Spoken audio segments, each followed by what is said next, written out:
Bappenas menyiapkan 4 strategi perkuatan ketahanan ekonomi untuk pertumbuhan yang berkualitas dan berkeadilan. Arah kebijakan ketahanan ekonomi adalah percepatan pemulihan ekonomi yang didorong pemulihan daya beli dan usaha, serta diversifikasi dan peningkatan nilai tambah yang didukung reformasi iklim usaha.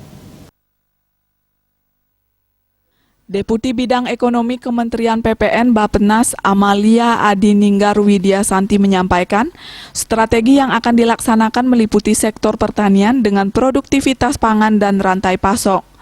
Strategi kedua adalah peningkatan di industri pengolahan melalui peningkatan produktivitas dan daya saing, pembangunan kawasan industri sebagai destinasi investasi, menerapkan industri 4.0 dan digitalisasi, penguatan produk dalam negeri, serta mendorong peningkatan ekspor dan untuk nilai tambah tinggi bukan ekspor komoditas. Strategi ketiga adalah dari sisi pariwisata melalui pemulihan pasar pariwisata dan penguatan destinasi unggulan dengan standar tata kelola, infrastruktur, kebersihan dan berkelanjutan, serta nilai tambah ekonomi kreatif, termasuk pengembangan SDM terampil dan memperluas pasar untuk mempersiapkan pemulihan pariwisata yang diperkirakan terjadi pada 2023.